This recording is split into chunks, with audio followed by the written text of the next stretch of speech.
Assalamualaikum warahmatullahi wabarakatuh. Perkenalkan, nama saya Ulfa Rofiatul Mukarramah. Saya dari kelas PGMIG semester 5. Di sini saya ada tugas ujian akhir semester dalam mata kuliah Psikologi Pendidikan yang diampu oleh dosen Bapak Edi Purnomo. Ya, di sini saya akan menjelaskan makalah yang berjudul Perihal Anak Bermasalah. Baik, poin yang pertama yaitu pengertian anak bermasalah.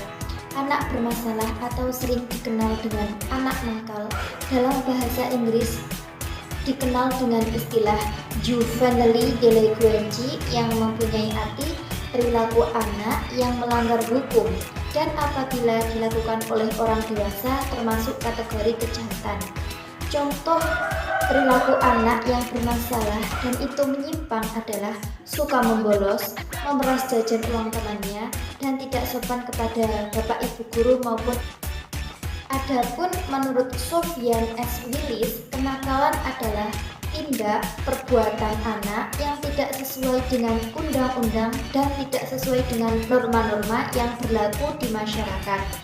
Kenakalan remaja meliputi perbuatan-perbuatan yang sering meresahkan oleh lingkungan masyarakat, keluarga maupun sekolah. Contoh kenakalan remaja antara lain yaitu mencuri, minum minuman keras, berbuat onar, perkelahian, tawuran maupun seks bebas. Anak-anak bermasalah cenderung memiliki masalah. Yang pertama yaitu konsep diri. Konsep diri yang rendah artinya perasaan dalam diri mereka terhadap lingkungan-lingkungan yang mengancam mereka. Jadi mereka itu tidak merasa nyaman. Dan yang kedua yaitu kecemasan. Mereka merasakan bahwa keadaan di luar kontrol itu akan terjadi kepada mereka. Padahal anak itu belum melakukan sesuatu. Anak itu sudah merasa cemas, khawatir, perilaku yang di luar sana akan terjadi kepada mereka. Contohnya gini, ada perbuatan negatif di luar sana, contohnya seks bebas, pecandu narkoba maupun minuman-minuman keras, itu akan terjadi kepada mereka. Padahal mereka itu belum melakukan, belum berbuat sedemikian itu, senegatif itu. Anak itu sudah merasa cemas, khawatir, kejadian itu akan terjadi kepada mereka. Dan yang ketiga yaitu depresi. Anak kalau sudah depresi itu akan berpengaruh kepada sistem pembelajaran yang menyebabkan anak tidak memperhatikan guru mengajar, anak suka murung, dan anak merasa bahwa dirinya itu tidak akan bahagia lagi. Ya, selanjutnya poin B, sebab-sebab anak bermasalah. Sebab-sebab anak bermasalah itu ada 5. Yang pertama, dalam perkembangan kognitif anak. Seiring dengan perkembangan kognitifnya, maka kemampuan anak dalam pengambil keputusan itu sangat meningkat. Contohnya pengambilan tentang keputusan tentang meraih masa depan, memilih teman sebaya, maupun memilih apakah harus bekerja, apakah harus sekolah, apakah didahulukan tentang keinginan dulu ataupun tentang kebutuhannya dulu. Dan pada masa ini, transisi dalam pengambilan keputusan ini biasanya terjadi pada anak berusia 11-12 tahun dan pada usia 15-16 tahun. Dan yang kedua yaitu dalam perkembangan moral anak. Dalam perkembangan moral anak menjadi salah satu kebutuhan penting sebagai pedoman menemukan identitas dirinya, mengembangkan hubungan individu yang harmonis, dan menghindari konflik peran yang terjadi pada masa transisi atau pada masa peralihan. Yang ketiga yaitu dalam perkembangan sosial. Dalam perkembangan sosial anak adanya pengetahuan tentang strategi yang tepat dalam mencari teman yang berhubungan dengan pemilihan dari teman sebaya. Di sini anak memiliki dua gerak, yaitu yang pertama gerakan untuk memisahkan diri dari orang tua, dan yang kedua gerak menuju ke arah teman sebaya. Yang keempat yaitu dalam perkembangan kepribadian anak. Tahap perkembangan ini, individu mulai dihadapkan pada kemampuan mempersiapkan diri untuk masa depan. Jadi di sini anak sudah mulai tahu apa saja yang harus dipersiapkan untuk masa depan, entah itu dari segi spiritual, entah itu dari segi moralnya, entah itu dari segi fisik non fisik. Anak sudah harus siap dan anak sudah bisa menjawab pertanyaan tentang siapa sih mereka, siapa sih kamu, dan apakah tujuan kamu hidup. Nah, di sini anak sudah bisa menjawab pertanyaan-pertanyaan yang dilontarkan oleh orang lain. Yang kelima yaitu yang terakhir, permasalahan anak dengan orang tua.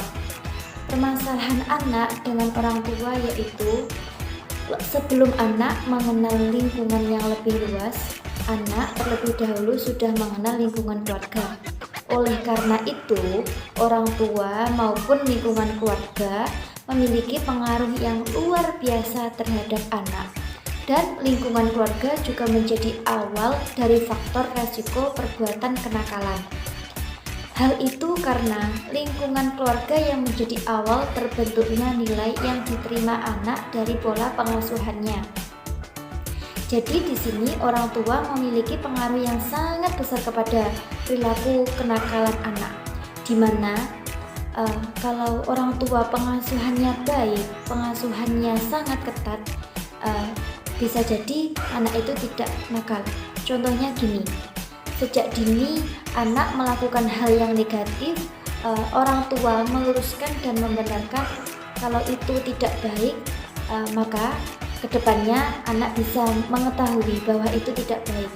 Jikalau sejak dini anak dalam pengasuhannya tidak baik, semisal anak tidak diperhatikan kepada orang tua, anak melakukan salah, orang tua membiarkan saja. Nah, di situ anak mulai kenakalan itu menjadi terbiasa. Jadi kalau anak melakukan hal yang negatif dan tidak ada yang membenarkan, tidak ada yang meluruskan, bisa jadi itu menjadi kedepannya terbiasa anak melakukan hal negatif kayak gitu. Jadi di sini orang tua menjadi hal faktor yang berpengaruh kepada berpendidikan kepada anak dalam pengasuhannya. Dan yang terakhir yaitu poin C, bentuk-bentuk perilaku bermasalah. Bentuk-bentuk masalah yang dihadirkan oleh siswa itu dibagi menjadi dua sifat. Yang pertama regresif dan yang kedua sifat agresif. Bentuk masalah yang bersifat regresif antara lain yaitu suka menyendiri, pemalu, penakut, mengantuk, tidak mau sekolah, dan suka bolos.